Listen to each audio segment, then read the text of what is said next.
आप चौधरी देवलाल परिवार से हो, आप अपनी जबान पर रहना चाहिए। उसी कट्टर की गोद में कैसे बैठे भाई? आज लोगों के पास किस मुंह से वोट मांगने के लिए? सोनीपत से चुनाव लड़ा, 1.5 दिग्विजय सिंह चौटाला को दा दिया। क्या था ये कि भाई वोट काटो और वो करो। आज मैं कहता हूं फिर आपके चैनल के माध्यम से कहता हूं, ताकत है तो एक बार अपने भाई को यहाँ बड़ौदा और भेज के देख लिया, उनकी असलियत औकात सबके सामने आ जाएगी कि आज जेजेपी की क्या औकात है। आपको क्या लगता है कि बड़ौदा उपचुनाव में धनखड़ का टेस्ट होगा? कांग्रेस ने भी आपको जिम्मेदारी दी है, बड़ौदा का उपचुनाव है और इस जिम्मेदारी के बीच ही बड़ौदा में आपका फिर से मुकाबला ओम प्रकाश धनखड़ से एक तरह से कम से कम होता हुआ नजर आ रहा है, क्योंकि उनको भी इस चुनाव के मद्देनजर अध्यक्ष की कमान दी गई है। हमने सवाल ओम प्रकाश धनखड़ से भी किया था कि क्या बीजेपी 1 साल का रिपोर्ट कार्ड इसे मानेगी इस चुनाव को, लेकिन वो इस बात से इनकार करके और ये कहा कि चुनौती कांग्रेस के लिए, हमारे लिए अवसर है। आप कह रहे धनखड़ साहब के लिए चुनौती है? अगर हमारे आदरणीय श्री कृष्ण हुड्डा जी की डेथ नहीं होती तो क्या ये बीजेपी वाले उस बड़ौदा की तरफ जाके देख रहे थे? नहीं, इसमें कोई शक नहीं है। धनखड़ साहब ने ये भी कह दिया कि बड़ौदा का विकास नहीं हुआ। उन्होंने ये बात मान ली, हमारे के इंटरव्यू में मान ली कि वहाँ का विकास नहीं हुआ, लेकिन वो ये भूल गए कि सरकार उनकी कहती है कि हम समान विकास करा रहे हैं, सभी हल्कों में करा रहे हैं, तो वो कहाँ गए, ये अलग बात है। लेकिन आपको क्या लगता है कि जनता जो है अब जो 2 महीने से वहाँ काम होंगे उन काम को देख के वोट दे देगी? अब आप ये सोच रहे हैं कि ये पीटीआई कांग्रेस के लिए काम करें, बड़ौदा में जाएं, उनके खिलाफ, बीजेपी के खिलाफ वोट मांगे?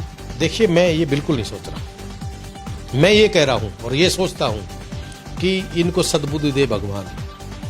पार्टी कोई हो, कांग्रेस हो, जेजेपी हो, बीजेपी हो, और जो अधिकारी जब लग जाता है वो किसी पार्टी का नहीं होता है। किसी को बसाने का काम नहीं कर सकते तो किसी को उजाड़ने का काम नहीं करना। हम इन पीटीआई साथियों की मजबूती से हमने अध्यादेश भी लेके आएंगे और मजबूती से विधानसभा में इस बात को उठाएंगे। भूपेंद्र सिंह हुड्डा और दीपेंद्र सिंह हुड्डा जी ने जितना भला इस प्रदेश का किया, चाहे झज्जर का है, चाहे सोनीपत का है, चाहे रोहतक का है, चाहे हरियाणा का है, उनसे बड़ा कोई फायदा जमींदार के हक में कर नहीं सकता। सर, लोगों ने भी तो वोट दिए, तीसरी बार श्री कृष्ण हुड्डा वहां से बने थे।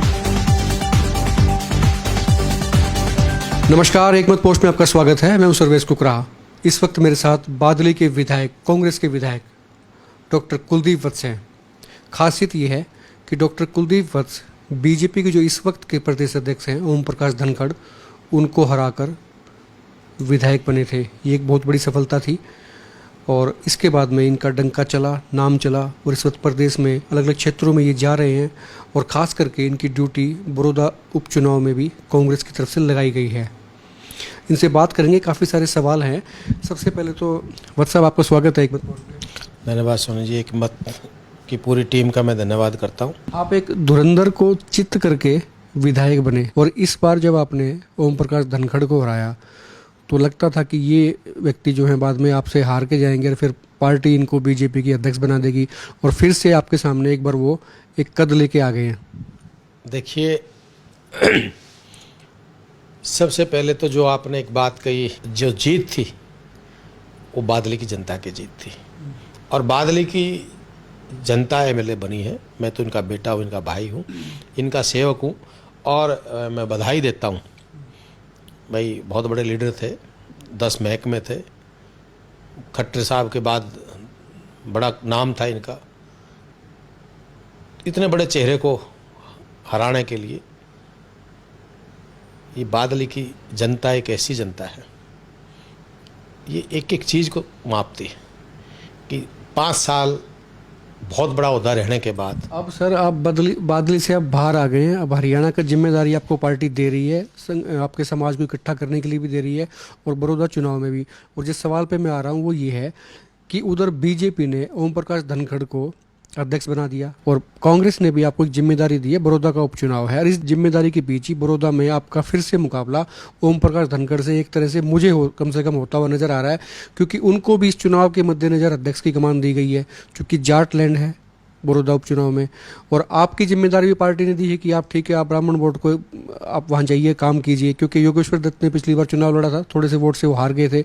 अब वो फिर से लंगोट पहन के घूम रहे हैं मैदान में। हो सकता है कि बीजेपी उनको टिकट दे दे, सब माना जा रहा है, लोग उनके समर्थक कम से कम कह रहे हैं। मुझे लगता नहीं लगता वो अलग बात है। देखिए, मैं पहले तो आपकी उस बात का जवाब देता हूँ जहाँ आपने शुरुआत की कि बादली की जनता ने हरा के उसको वापस घर बैठा दिया। आपने कहा एक ओहदा और बड़ा लेके आ गए, वो उनका परिवार का मामला है, वो बीजेपी का अपना फैसला था। पर बादली की जनता ने जो फैसला सुनाया वो फैसला अलग था। और आज मैं आपके चैनल के माध्यम से भी उनको बधाई देता हूँ। हमारे राजनीतिक पार्टी अलग है पर एक प्रदेश अध्यक्ष बने हैं, उनको मैं बधाई भी देता हूँ। और मेरे लिए अच्छी बड़ी बात है कि पहले वो मंत्री थे 10 महकमों के, आज बीजेपी प्रदेश के वो मालिक। ओम प्रकाश धनखड़ जी मालिक है और खट्टर साहब वो एक उनके कार्यकर्ता है।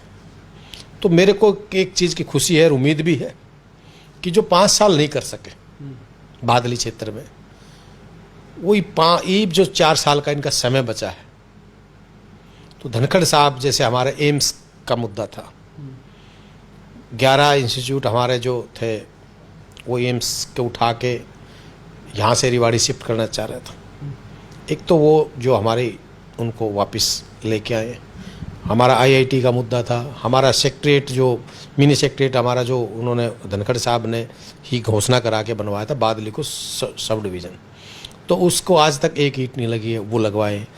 कई हमारे पाटौदा का स्कूल था, रेस्ट हाउस है, अंडरपास है, हमारे सुबाना का। मतलब आप ये चाहते हैं कि जो आपका हल्का है, जो पहले कभी ओम प्रकाश धनखड़ का हल्का होता था तो पार्टी ने जिम्मेदारी दी थी, तो ये भी उनका काम है कि वो आपके हल्के में विकास कराएं। जी बिल्कुल, मैं ये कहता हूँ कि मेरे हल्के बादली का युवाओं का जो रोजगार की बात है, फिर आप क्या करेंगे सर, वही विकास कराएंगे तो? देखिए आज हम विपक्ष में, वो इस पार्टी के मालिक है, अब जो आज उनका राइट बनता है। मैं ये नहीं कहता, और जो अच्छे काम करेंगे हम स्वागत करेंगे, बादली की जनता स्वागत करेगी।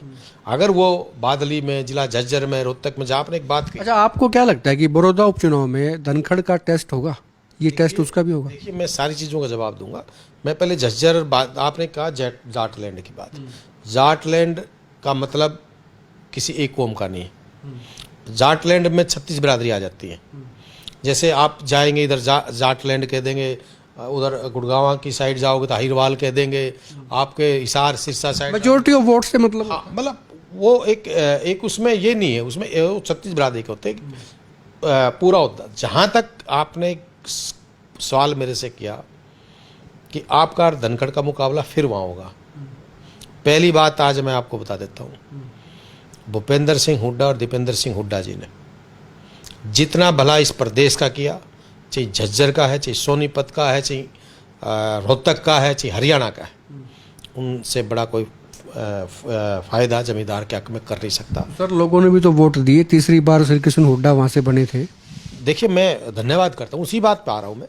चौधरी भूपेंद्र सिंह हुड्डा जी और दीपेंद्र हुड्डा जी ने कांग्रेस के 10 साल, उन्होंने 9 साल सत्ता संभाले, और जो हरियाणा, जब हुड्डा साहब आए उससे पहले का हरियाणा था, और जो हुड्डा साहब आए 9-10 साल जो उन्होंने काम किया वो हरियाणा था। और आज जब हुड्डा साहब जिस दिन छोड़ के गए हैं वो हरियाणा आज आपके सामने है। आज बड़ौदा उपचुनाव की मैं आज आपको बता देता हूँ, चाहे ओम प्रकाश धनखड़ आए, उसके लिए चुनौती है, बिल्कुल 100% है। पर वो अच्छा, चुनौती मुझे याद आ गया, हमने सवाल ओम प्रकाश धनखड़ से भी किया था कि क्या बीजेपी 1 साल का रिपोर्ट कार्ड इसे मानेगी चुनाव को, लेकिन वो इस बात से इनकार कर गए और ये कहा कि चुनौती कांग्रेस के लिए, हमारे लिए अवसर है। आप कह रहे धनखड़ साहब के लिए चुनौती है? नहीं, हम बिल्कुल चुनौती उनके लिए है। आप एक चीज़ बताइए, आप 1 साल तक गवर्नमेंट में थे, 5 साल पीछे रह गए, वो 1 साल का जनता हिसाब मांगती है। अगर हमारे आदरणीय श्री कृष्ण हुड्डा जी की डेथ नहीं होती तो क्या ये बीजेपी वाले उस बड़ौदा की तरफ जाके देख रहे थे? नहीं, इसमें कोई शक नहीं है। धनखड़ साहब ने ये भी कह दिया कि बड़ौदा का विकास नहीं हुआ, उन्होंने ये बात मान ली, हमारे के इंटरव्यू में मान ली कि वहाँ का विकास नहीं हुआ, लेकिन वो ये भूल गए कि सरकार उनकी कहती है कि हम समान विकास करा रहे हैं, सभी हल्कों में करा रहे हैं, तो वो कहाँ गए, ये अलग बात है। लेकिन आपको क्या लगता है कि जनता जो है, अब जो 2 महीने से वहाँ काम होंगे, उन काम को देख के वोट दे देगी बीजेपी? देखिए मैं बड़ौदा गया हूँ और अब मैं पूरे साथियों के साथ बड़ौदा के अंदर ही रहेंगे। बड़ौदा के अंदर मैं, आप सर्वे करा लीजिए, हर आदमी एक ही बात कहता है कि चौधरी देवीलाल जी को वोट दिया हमने, ओम प्रकाश चौटाला जी को वोट दिया हमने, और 10 साल वो टाइम और 5 साल ये चौधरी भूपेंद्र सिंह हुड्डा को दी। उन्होंने साफ शब्दों में एक बात की कि जो चौधरी भूपेंद्र सिंह हुड्डा जी ने और दीपेंद्र हुड्डा जी ने विकास कार्य किए, इतना विकास कार्य किसी ने नहीं किया। जहाँ बीजेपी की 6 साल की बात कर रहे हो, 6 साल के अंदर बड़ौदा में एक ईंट नहीं लगी। इनके जो मंत्री हैं अनिल विज जी, जब हमारे वो खानपुर वाला मेडिकल कॉलेज बनाया, उसके विरोध में खड़े थे कि जंगल में बना दिया हुड्डा साहब ने। आज किस मुंह से यही कृषि मंत्री जी हमारे को वहाँ के सरपंच कह रहे थे, ये कृषि मंत्री जी होते थे और पंचायत मिनिस्टर भी थे ओम प्रकाश धनखड़ जी, जो वहाँ के सरपंच मिलके गए ग्रांट के लिए। इन्होंने जो लोगों ने बताया, सच्चाई भगवान जानता है, धनखड़ साहब जानते हैं या वो सरपंच जानते हैं, इन्होंने ये कहा कि भाई वोट कांग्रेस को और ग्रांट मेरे से। उन लोगों का अपमान करके भेजा। अब वो जनता धनखड़ साहब से ही पूछेगी। मतलब कांग्रेस ने उनके ये नारे, उनके जो वायदे थे, उनकी जो बातें थी, वो सारी तैयार कर ली हैं। बिल्कुल पूरी तैयार कर रखी हैं। ये जो किसानों की बात करता था, कपड़े निकाल के घूमता था, स्वामीनाथन आयोग लागू रिपोर्ट कराऊंगा, किसानों के कर्जे माफ़ कराऊंगा, गेहूं का मूल्य 2250 रुपये कराऊंगा, कहाँ गए आज वो? आज अपने आप को कहता था मैं सर दीनबंधु छोटूराम से ऊपर हूँ, चौधरी देवलाल से ऊपर हूँ, चौधरी रणबीर सिंह हुड्डा से ऊपर हूँ, भूपेंद्र सिंह हुड्डा ने कुछ नहीं किया किसानों का। आज कहाँ है? आज किसान, मैं एक हमारे को किसान जो कोई साथी थे, कल उनकी मैं वीडियो देख रहा था, जो प्रधानमंत्री ने सम्मानित कर रखे, स्वयं ओम प्रकाश धनखड़ ने भी इनकी पोल खोल रखी है। तो ये विनाश करने का इनका जुम्मा ले रखा है। विकास हरियाणा की जनता का ना विकास इन्होंने जमींदार का किया, ना मिडिल बिजनेसमैन का किया। आज प्रदेश के अंदर जो युवाओं की दुर्दशा हो रही है आपके सामने है। हमारे जेबीटी टीचर हैं, 1890 परिवार बेघर कर रखे हैं। पीटीआई। और दूसरा जो एस्टेट का पेपर जेबीटी वालों का। अब आप ये सोच रहे हैं कि ये पीटीआई कांग्रेस के लिए काम करें, बड़ौदा में जाएं, उनके खिलाफ, बीजेपी के खिलाफ वोट मांगे? देखिए, मैं ये बिल्कुल नहीं सोच रहा। मैं ये कह रहा हूँ और ये सोचता हूँ कि इनको सद्बुद्धि दे भगवान। पार्टी कोई हो, कांग्रेस हो, जेजेपी हो, बीजेपी हो, और जो अधिकारी जब लग जाता है वो किसी पार्टी का नहीं होता है। किसी को बसाने का काम नहीं कर सकते तो किसी को उजाड़ने का काम नहीं करना। हम इन पीटीआई साथियों की मजबूती से हमने अध्यादेश भी लेके आएंगे और मजबूती से विधानसभा में इस बात को उठाएंगे। जो 1 लाख जिन्होंने स्टेट का पेपर 2013 में क्लियर कर लिया था, आज उन बच्चों ने क्या गुनाह कर दिया? 7 साल से आपने एक भी पोस्ट नहीं निकाल ली। 1 लाख परिवार के बच्चे जो उन्होंने 1000 रुपये दे के फार्म भरे और पूरा 7 साल तक उन्होंने कितनी पढ़ाई की, मेहनत की, और उसके बाद आज आपने कह दिया कि हम कोई वो वैकेंसी नहीं निकालेंगे। तो वो 7 साल का उनका जो मेहनत थी, जो पेपर क्लियर किया था, आज वो कहाँ जाए? ये हरियाणा की जनता को लूटने का काम कर रहे हैं, नीचे दबोने का काम कर रहे हैं, आपसी भाईचारा खराब करने की कोशिश की जा रही है। और मैं बड़े खुले व बेबाक शब्दों से मैं कहता हूँ कि हरियाणा की जनता अब इनके सारे ढोंगों को जान चुकी। धान घोटाला, फिर शराब घोटाला, फिर रजिस्ट्री घोटाला, पता नहीं कितने इनके घोटाले। घोटालों के साथ साथ बीजेपी भी ये कह रही है कि जनता से कह रही है, जनता से पूछ रही है, और ये शगुफा छोड़ भी दिया गया है कि जनता सत्ता के साथ जाना चाहेगी, विपक्ष में बैठना चाहेगी। इसका प्रभाव आप कितना देख पाते हैं? देखिए, आज आपको एक बात बता दूं, जनता ने पक्का मन बना रखा है। आप बड़ौदा चुनाव छोड़ दो, बड़ौदा की जनता एक चीज़ कहती है, हमने इनसे कुछ नहीं चाहिए, हमने बीजेपी को और जेजेपी को नहीं लाना है। आज दुष्यंत चौटाला जी, इनकी वीडियो देखो, आप इनके भाई की देखो, किस मुंह से अपने बड़ौदा में वोट मांगने जाएंगे? इनका भाई ये कहता था कि खट्टर सबसे बड़ा कौम का गद्दार है। वो तो चुनाव से पहले की बात है, अब तो वो सारे सही हो गए। नहीं, चुनाव की बात है। आप चौधरी देवलाल परिवार से हो, आप अपनी जबान पर रहना चाहिए। उसी खट्टर की गोद में कैसे बैठे भाई? आज लोगों के पास किस मुंह से वोट मांगने के लिए जाएंगे? आज किस मुंह से वोट मांगेंगे? खासकर जाट समाज से किस मुंह से वोट मांगेंगे? उनको लोग भी दिखाएंगे कि भाई छोरे उस दिन क्या कह रहा था और आज तुम क्या कह रहे हो। और जबान की बात करते, फिर जबान क्या? यही दुष्यंत चौटाला अगर कांग्रेस से हाथ मिला लेते तो ठीक हो जाते। मैंने क्या कहा? अगर ये बात दुष्यंत चौटाला कांग्रेस के लिए कहता होता या बीजेपी के लिए जैसे कही है, ये बात अगर हमारे लिए कहता और फिर हमारे साथ आता तो भी बिल्कुल गलत बात थी। कारण क्या है? बोला भाई फोटो किसी का, बोला ब्याह किसी का। आज प्रदेश की जनता सब देख रही है। आज भाई साहब मैं आपको बता दूं सर, क्या एक चीज़ बताइए आप, दुष्यंत चौटाला जी के महकमों में क्यों वो हो रहे हैं? धान घोटाला, दुष्यंत चौटाला छाती पीट रहा था, मैं जांच कराऊंगा, कहाँ गई जांच? शराब घोटाला, अरे दुनिया मरने लग रही है। दुनिया का मैं धन्यवाद करता हूँ हरियाणा की जनता का, जिन्होंने इतने बड़े संकट में, कोरोना जैसे बड़े संकट में इस गवर्नमेंट का साथ दिया, लोगों का साथ दिया, दुख, गरीब, मजदूर सबका साथ दिया। और ये तस्करी पे लग रहे थे, इन्होंने शर्म नहीं आई। जो भ्रष्ट अधिकारी है, भ्रष्ट नेता है, मैं कहता हूँ कोई कांग्रेस का भी अगर नेता है और ऐसे इस समय में भी जो भ्रष्टाचार करता है, मैं आज पूछना चाहता हूँ, आपके माध्यम से हरियाणा की जनता पूछना चाहती है कि जो इतना बड़ा फंड आया कहाँ गया?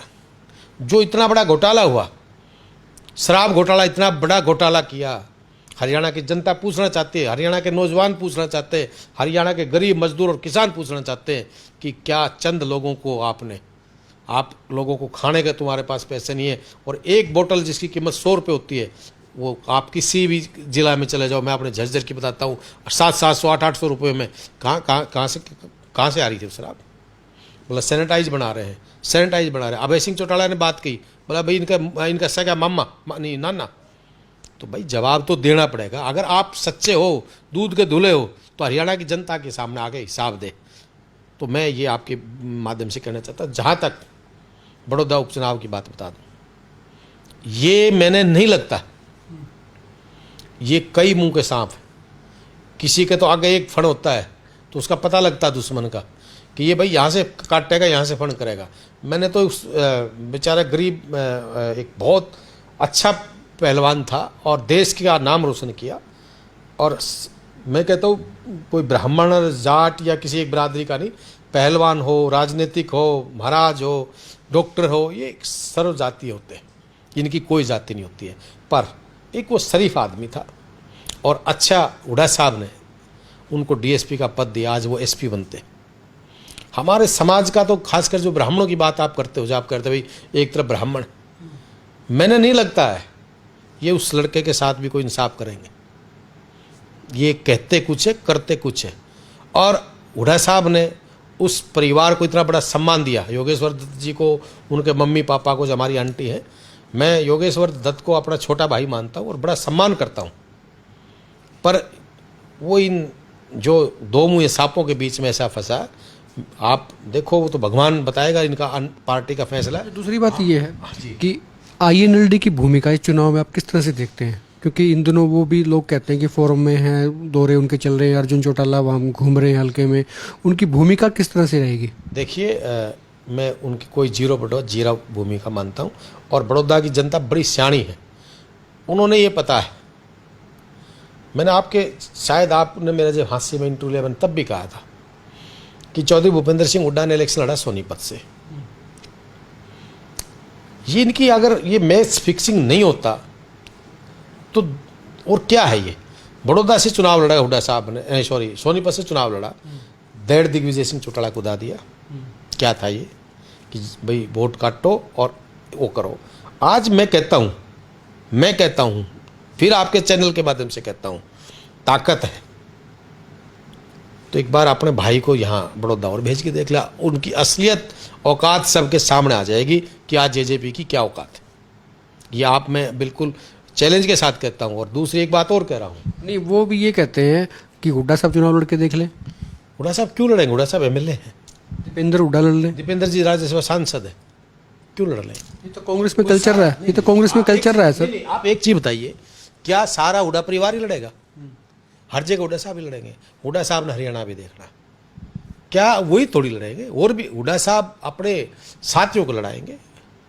कांग्रेस पार्टी कोई वैसी पार्टी थोड़ी है इनकी तरह कि भाई माँ भी वहीं लड़ेगी, बेटा भी लड़ेगा, भाई भी लड़ेगा, चाचा भी लड़ेगा, ताऊ भी लड़ेगा, दादा भी लड़ेगा। नहीं, हुड्डा साहब ने बिल्कुल क्लियर कहा कि मैं और मेरे परिवार से कोई आदमी इलेक्शन नहीं लड़ेगा। ये भी पार्टी का दबाव आया, जो हुड्डा साहब ने लड़ना पड़ गया सोनीपत में। अरना हुड्डा साहब तब भी इलेक्शन नहीं लड़ना चाह रहे थे। तो हुड्डा साहब एक संयम के नेता है और एक बहुत अपनी बात के धनी, और हरियाणा के अगर कोई सच में हितैषी है वो भूपेंद्र सिंह हुड्डा जी हैं। और हरियाणा का भविष्य, मैं इस बात के लिए मैं कहता हूँ, दीपेंद्र हुड्डा जी हैं। और हरियाणा में जिस प्रकार से कांग्रेस की हमारी जोड़ी बनी हुई है, हमारे आदरणीय श्री भूपेंद्र हुड्डा जी, हमारी बहन कुमारी शैलजा जी जो हमारी प्रदेश अध्यक्ष है, और बड़े सुलझी हुई। बहन जी का नाम काफ़ी देर बाद याद आया आपको? नहीं, देखिए आप बड़ौदा के ऊपर चल रहे थे। बहन जी हमारी प्रदेश अध्यक्ष है और हमारी सम्मानित है, और कांग्रेस की बहुत बड़ी वरिष्ठ लीडर है और बहुत सुलझी हुई है। और दीपेंद्र जी, देखो हमारे पास कम्बिनेशन बहुत है, हुड्डा जी और शैलजा जी, इनका तजर्बा है, जनता की एक एक चीज़ का पता है। और जो दीपेंद्र हुड्डा जी है, उसमें हरियाणा का प्रत्येक व्यक्ति हरियाणा का भविष्य देखता है। कुलदीप जी, मैंने फीडबैक ये भी लिया बड़ौदा हल्के में, वहाँ के लोग ये कहते हैं कि अगर लोकल को कोई पार्टी टिकट देती है तो वो उसके साथ में होते हैं, वो पार्टी बीजेपी रहे चाहे कांग्रेस रहे, और बाहर का कैंडिडेट उनको इस बार शायद एक ये मुद्दा भी वहाँ बनता जा रहा है। तो ऐसे में कांग्रेस की प्राथमिकताएं क्या रहेंगी?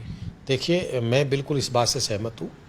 मैंने भी अपनी अभी भी टीम लगा भी रखी है, और मैं प्रत्येक, कांग्रेस पार्टी अलग करा रही है, दीपेंद्र जी अलग करा रहे हैं, मेरी जिम्मेवारी आदरणीय दीपेंद्र हुड्डा जी ने, हुड्डा साहब ने मेरी जिम्मेवारी मेरी भी लगाई। तो मेरा भी एक फ़र्ज़ बनता है कि इलेक्शन किस मूड से लड़ा जाएगा, लोगों का क्या विज़न है, लोग क्या चाहते हैं, उनकी दिल की आवाज़ क्या है।